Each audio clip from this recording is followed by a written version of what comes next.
শিশুর মানসিক বিকাশ নিয়ে আজকের আমি আলোচনা করব। শিশুর মানসিক বিকাশ কী এবং মানসিক বিকাশ বৃদ্ধি কিভাবে হবে এবং মানসিক বিকাশের জন্য আমাদের কি কি করণীয় রয়েছে সেইটা কিন্তু আজকের আমি আলোচনা করব।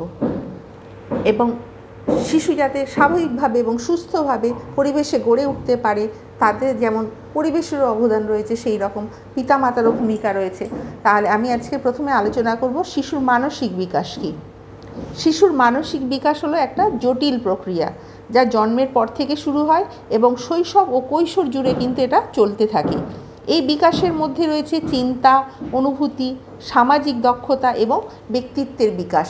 সে বিভিন্নভাবে কিন্তু তার ব্যক্তিত্বকে বিকাশ করার চেষ্টা করে এবং তার জন্য কিন্তু আমাদের অবশ্যই তাকে সহায়তা করতে হবে।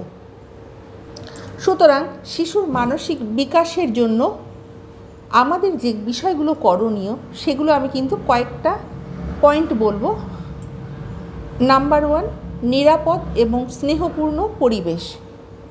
শিশুকে এমন একটা নিরাপদ এবং স্নেহপূর্ণ পরিবেশ তাকে দিতে হবে যেখানে সে কিন্তু ভালোবাসা এবং সমর্থন অনুভব করবে। শিশু এমন কিছু কাজ করবে যেগুলো কিন্তু সবসময় পজিটিভ হবে এবং সেই পজিটিভ কাজগুলোকে কিন্তু সবসময় আমাদের সমর্থন করতে হবে।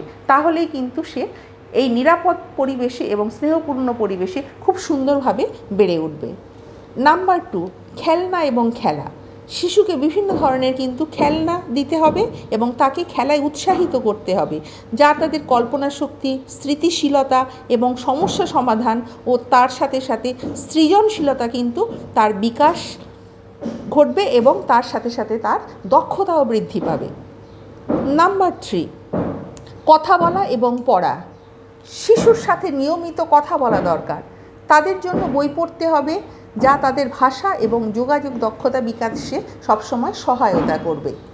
সবসময় আমাদের তাদের প্রতি একটা পজিটিভ দৃষ্টিভঙ্গি রাখতে হবে, পড়াতে হবে, পড়তে হবে, তবেই কিন্তু একটা শিশু পরিপূর্ণভাবে বেড়ে উঠবে।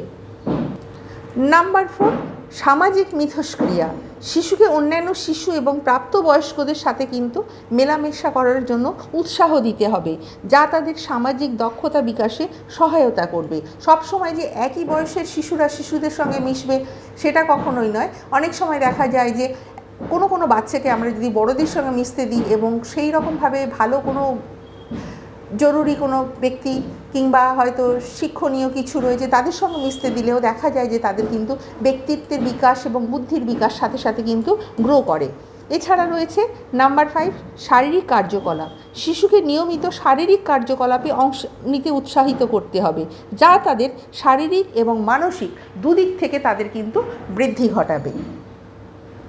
নাম্বার 6, শিশুকে সবসময় স্বাস্থ্যকর খাবার দিতে হবে এবং সুষম খাদ্য এবং স্বাস্থ্যকর খাদ্য, যেটা তাদের খুবই দরকার, যা তাদের শারীরিক এবং মানসিক বিকাশের জন্য কিন্তু প্রয়োজনীয় পুষ্টি সরবরাহ করবে।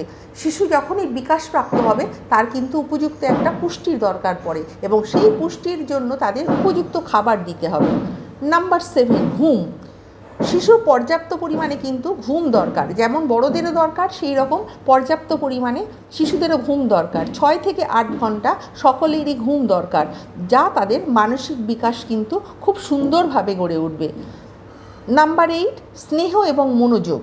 শিশুকে নিয়মিত স্নেহ এবং মনোযোগ দিতে হবে, যা তাদের আত্মবিশ্বাস এবং আত্মসম্মান বিকাশে সহায়তা করবে।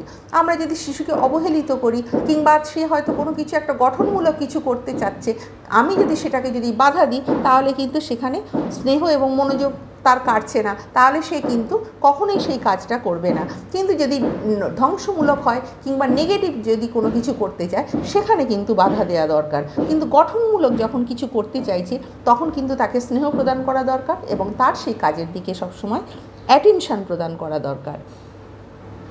এইবারে আমি বলবো মানসিক বিকাশের জন্য আমাদের কী কী করণীয়। নাম্বার 1, ইতিবাচক ভূমিকা মডেল। শিশুর জন্য ইতিবাচক ভূমিকা মডেল হতে হবে, যা তাদের ভালো আচরণ এবং মূল্যবোধ শিখতে সবসময় সহায়তা করবে। যদি দেখা যায় যে কোনো শিশু কোনো কিছু একটা ভালো কাজ করছে তাদের কিন্তু গার্জেন হিসাবে আমাদের সবসময় উৎসাহ করতে হবে এবং তাকে উৎসাহিত করতে হবে যাতে সে আরও ভালোভাবে সেই কাজটা সুন্দর এবং দক্ষভাবে করতে পারে এবং পরিপূর্ণভাবে তার বিকাশ দেখাতে পারে। তার জন্য তাকে কিন্তু একটা উৎসাহ দিতে হবে। নাম্বার 2, সহানুভূতি এবং সমর্থন। শিশুর প্রতি সহানুভূতিশীল এবং সহায়ক হতে হবে, বিশেষ করে যখন তারা কঠিন আবেগ বা পরিস্থিতির সম্মুখীন হয়। অনেক সময় দেখা যায় যে কোনো শিশু পরীক্ষার মধ্য দিয়ে যাচ্ছে, একটু যখন পড়াশোনা করছে, যখন দেখা যাচ্ছে সেই পরীক্ষার মুহূর্তে তাকে কিন্তু সহায়তা সম্পূর্ণভাবে করতে হবে। কোথাও যদি সে ভুল করে তাকে কিন্তু সেখানে সম্পূর্ণভাবে সঙ্গে সঙ্গে তাকে সহায়তা করতে হবে। এছাড়া তাকে উৎসাহ প্রদান করতে হবে। সে যদি ভেঙে পড়ে তাহলে তাকে উৎসাহ দিয়ে বলতে হবে, না তুমি পারবে এবং এটাই তোমার দ্বারা সম্ভব। কেউ হয়তো দেখা যায় যে কোনো শিশু খুব অল্প সময় সব কিছু শিখে ফেলে, রপ্ত করে ফেলে, কিন্তু আবার অনেক সময় দেখা যায় যে কোনো শিশু অনেক অধিক সময় নিয়ে রপ্ত করছে। সুতরাং যারা বেশি সময় নিয়ে রপ্ত করছে তাদের গার্জেনদের লক্ষ্য রাখা উচিত, বেশি সময় তাকে দিতে হবে। আবার যারা অল্প সময়ের মধ্যে যারা খুব তাড়াতাড়ি শিখে যাচ্ছে তাদেরও কিন্তু সেইভাবে ট্যাকেল করতে হবে। সুতরাং শিশুদের প্রতি সবসময় গার্জেনদের সহানুভূতিশীল হতে হবে এবং সমর্থনমূলক হতে হবে, যেটা সদর্থকমূলক কাজ এবং গঠনমূলক কাজ। নাম্বার 3, ধৈর্য এবং বোঝাপড়া। শিশুর প্রতি ধৈর্যশীল এবং বোঝার মনোভাব রাখতে হবে, কারণ তারা নিজস্ব গতিতে শিখবে এবং বিকশিত হবে। প্রত্যেক শিশুর একটা নিজস্ব প্রতিভা রয়েছে এবং সে তার নিজস্ব প্রতিভা নিয়ে জন্মায় এবং সে কিভাবে শিখছে, তার শেখার ক্ষমতাটা কিভাবে তাকে ঠিকভাবে চালনা করতে হবে। যদি ঠিকভাবে চালনা করা যায় এবং ঠিকভাবে পরিপূর্ণভাবে লক্ষ্য করা যায় এবং ধৈর্যশীলভাবে যদি লক্ষ্য করা যায় এবং বোঝাপড়া করা যায়, তাহলে দেখা যাবে যে সে নিজের গতিতে শিখবে এবং বিকশিত হবে। নাম্বার 4, পেশাদার সাহায্য। যদি শিশুর মানসিক বিকাশ নিয়ে উদ্বিগ্ন হন তাহলে কিন্তু সেটা কিন্তু চিন্তার বিষয় রয়েছে। অনেক সময় দেখা যায় যে শিশু কিছুতেই তাড়াতাড়িও শিখতে পারছে না, আবার ধীরে সুস্থেও শিখতে পারছে না। এই রকম যদি কোনো রকম সমস্যা হয় তখন মনোবিজ্ঞানী কিংবা ডাক্তারের সহায়তা নেওয়া অবশ্যই দরকার, কেননা তার ব্রেন ডেভেলপ করছে না। এবং এই অবস্থায় অবশ্যই আমরা চাইব যে তিনি তার সন্তানকে নিয়ে যেন অবশ্যই কোনো মনোবিজ্ঞানী কিংবা ডাক্তারের পরামর্শ নিয়ে চলেন।